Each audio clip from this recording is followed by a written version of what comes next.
यह बात उस समय की है जब मेरी गर्मियों की छुट्टियां चल रही थी। उस समय मैं अपनी नानी के गांव छुट्टियां बिताने गया हुआ था। गांव पहाड़ों के बीच में बसा हुआ था। वहां के लोग भी बहुत अच्छे थे और मैथिली स्वभाव के थे। वहां दिन में बहुत गर्मी पड़ती थी और रात काफी ठंडी रहती थी। मैं और मेरे मामा दोनों घर के बाहर ही खाट बिछाकर सोया करते थे। एक दिन मैं देर रात तक अपनी नानी से बातें करता रहा। बातों ही बातों में मैंने नानी से पूछा कि नानी, आपने यहाँ पर कोई चुड़ैल वुड़ैल देखी है क्या? वैसे मैं बता दूँ आपको कि मैं चुड़ैलों से डरता नहीं हूँ। उनकी कहानियाँ सुनना मुझे दिलचस्प लगता है। पर मेरी नानी बोली, रहने दे, फालतू में डर जाएगा और रात को ढंग से सो भी नहीं पाएगा। पर मैं भी कहाँ मानने वाला था। मैंने भी जिद पकड़ ली कि कहानी तो आपको सुनानी ही पड़ेगी। मेरी जिद के आगे उन्हें भी हार माननी पड़ी। उन्होंने कहा कि इस गांव में बहुत सी चुड़ैलें रहती हैं, पर किसी को दिखती नहीं।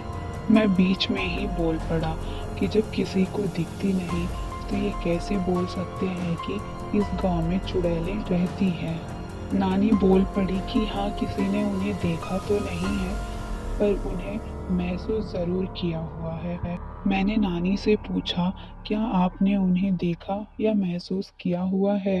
नानी ने कहा, नहीं, शायद हाँ, और हंसने लगी। नानी, आप मुझसे मजाक मत करो। अगर देखा है तो फिर बताओ ना। नानी ने कहा, नहीं, मैंने उन्हें नहीं देखा है और ना ही महसूस किया हुआ है। मुझे कहानी सुननी थी और उन्होंने मुझे कोई कहानी नहीं सुनाई। मैं बाहर जाकर अपनी खाट पर लेट गया। मामा वहाँ पहले से ही सो चुके थे। मैं भी सोने की कोशिश कर रहा था, पर न जाने क्यों मुझे नींद नहीं आ रही थी। मैं इन सब चीज़ों के बारे में ही सोच रहा था कि न जाने कब मुझे नींद आ गई। मुझे सही से तो नहीं पता, पर आधी रात को अचानक मेरी नींद किसी के पैरों की आवाज से खुली। उस समय मेरे मामा जी तो सो रहे थे। मैं आश्चर्य में था कि इतनी रात को कौन हो सकता है, पर मेरी इतनी हिम्मत नहीं हो रही थी कि मैं खाट से उठकर पीछे देखूं कि कौन चल रहा है। उस रात मैं डरा हुआ भी था, क्योंकि उस रात मैंने नानी से भूत और चुड़ैलों की बातें कर रहा था। मैंने सोचा कि चुपचाप सोकर देखता हूँ कि कौन है। धीरे धीरे वो आवाज बढ़ती जा रही थी। वो जो कोई भी था धीरे धीरे मेरे पास आ रहा था। मैंने देखा कि वो बूढ़ी सी महिला थी और काले रंग की साड़ी पहन रखी थी।